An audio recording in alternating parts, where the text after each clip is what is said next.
You're here with Felix at Asia Gaming Brief. I'm joined by Alex Czajkowski, who's going to have a bit of a discussion with me today around live video.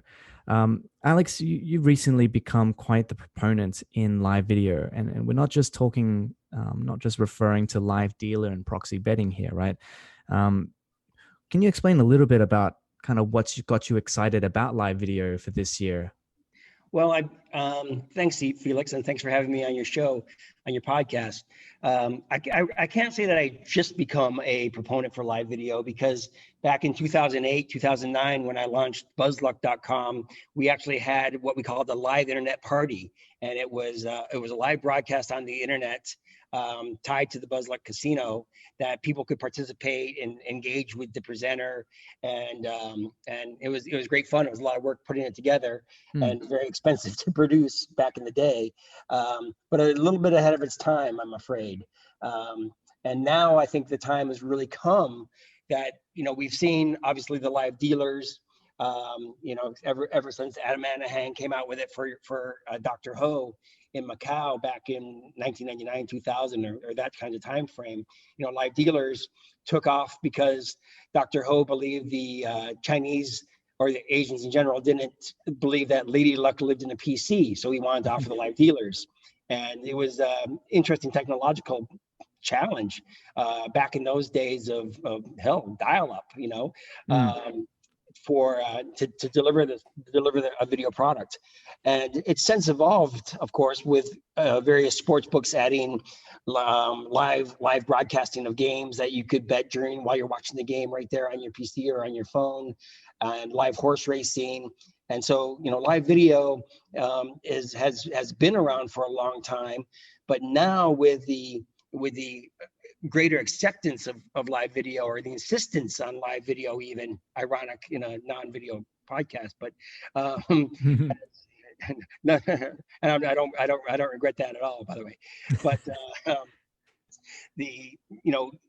with everybody zooming on their conferences and being locked down and shut in, and turning to live video for online, it's the use of it is so much more prevalent.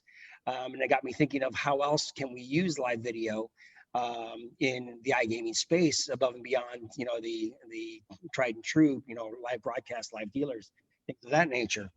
So that got me thinking, and then I started doing some research on the stats on live video, and they're amazing. It reminds me of when we went from text emails to HTML emails, and suddenly our click-throughs went up, 400%, and everybody was clicking like crazy on our HTML emails.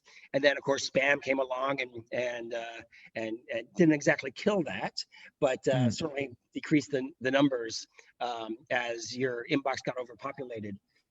So how are your customers actually interacting with your videos? Are we talking about like ads that are videos? Like how are you actually using? No, this is we've got pre-recorded shows that we put up, but for me the exciting part is implementing live video in various parts of the player journey.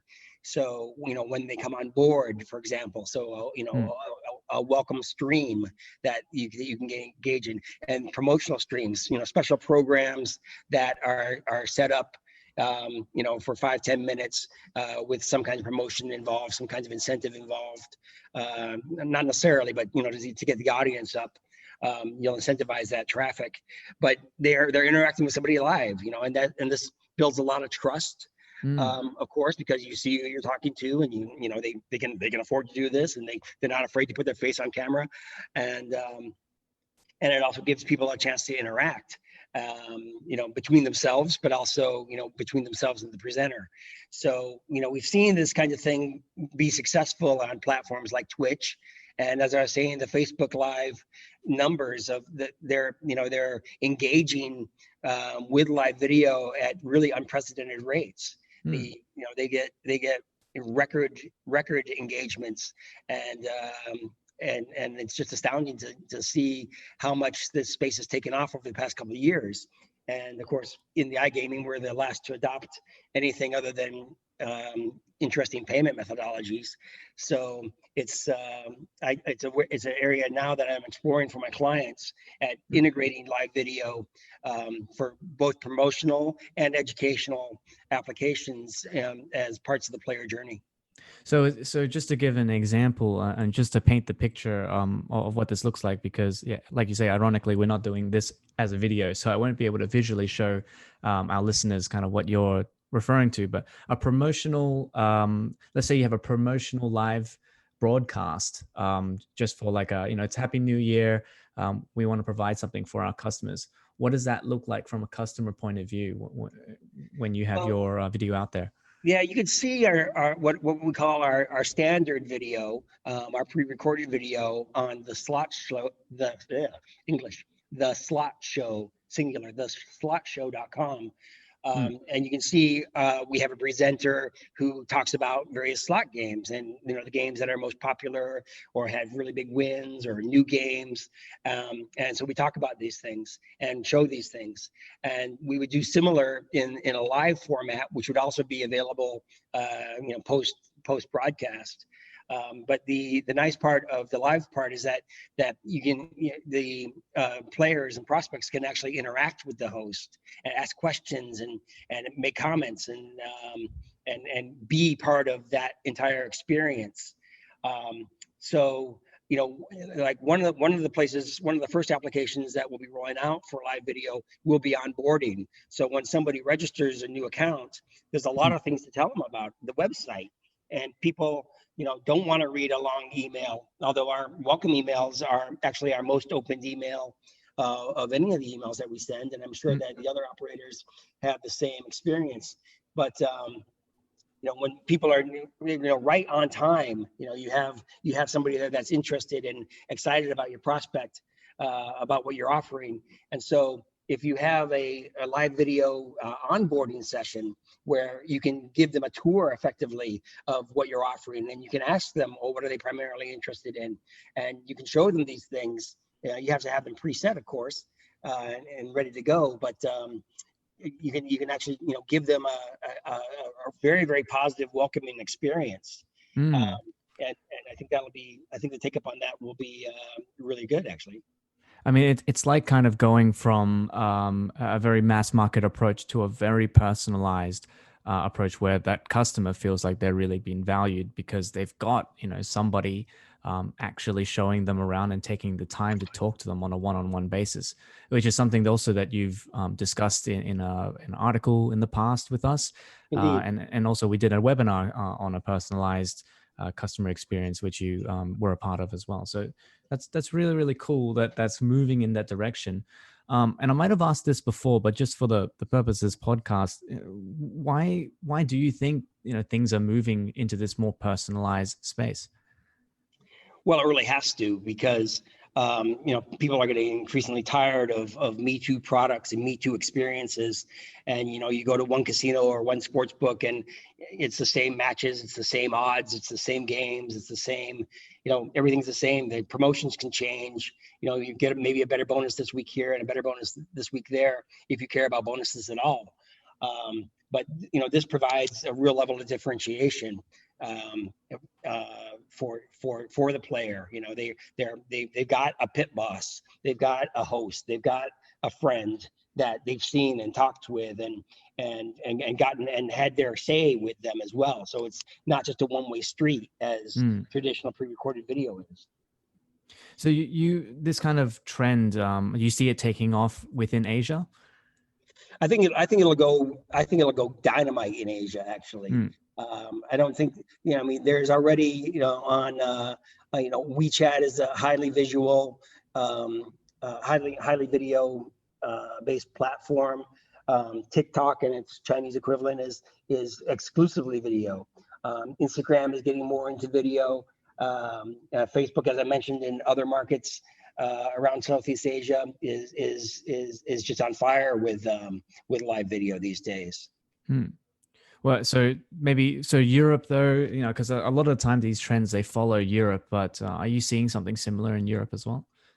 Well, au contraire, it was Dr. Ho that pioneered the live dealer stuff, and now the Americans are just cottoning on to it and Mm, getting it, and now the Americans are doing things like, or Western Europeans are doing things like having a proxy bettors for you because you can't go to the casino because of COVID or whatever, mm, and they have somebody sitting there in your place taking your instructions. And if they're really smart, then they'll not only have somebody sitting there taking making the bets for one player, but other players can then bet on that player's outcomes and hopefully see the data behind the player. Get a player rating, see what their last 10 hands were, see if they actually know how to play baccarat or blackjack, and then you can back that guy if he's playing by the book and playing mm, successfully. And so that's a model that I first encountered when at the Mohegan Sun in Connecticut, where mm. the place was so crowded that you couldn't get a seat at the blackjack table. But on the blackjack table, there were spots for 2 or 3 players to bet behind the guy who was actually sitting at the table. So you couldn't have any influence on the guy's decisions, but you could bet and you watch the guy and see how well he plays, and so you could make your bets there. And it was enormously popular because they just couldn't have enough tables, and the appetite for gambling in this nature needed to be satiated, and that was their solution for it. And I see the same thing happening on games like blackjack, or baccarat, where a player has to make a decision, and then you're backing it or not backing it. Mm. It's so it does sound like Asia will lead the charge, especially in kind of what you were talking about around customer service and customer interaction using live video. Um, for Well, the Asia is listeners Asia that, is sort of a two-speed market, though, isn't it? mm, You've got great things happening in China in our space, and yet the Chinese authorities hate our space, and so they're cracking down on it. But this is kind of a hybrid of that, where it and if the regulations catch up to it, which they eventually should, Macau could be full of cameras rather than people, and everybody's playing online from wherever they happen to be in Asia, sitting virtually in Macau. yeah, I think that's kind of more of a matter of a time, right, for regulation to catch up, and it usually is the one that needs to catch up to the times. But Exactly. with COVID and everything, and even though vaccines are coming out, it does seem like the number of customers in casinos is still going to be down for a while longer. So what an operator is going to do, but to start looking into that online space, Yeah, right? yeah. So it's great. It's a great avenue for the land-based guys to expand into, but it's also a great avenue for pure online operators to expand into, because you're creating as close to a physical manifestation of your brand as possible online, which is using video. Yeah. Well, Alex, that's about all the time we have for today's podcast. But thank you so much for joining us on such short notice and kind of giving us a bit of a rundown on what you're excited about for the next few years ahead. We'll hopefully talk to you again soon. My pleasure, Felix. Anytime.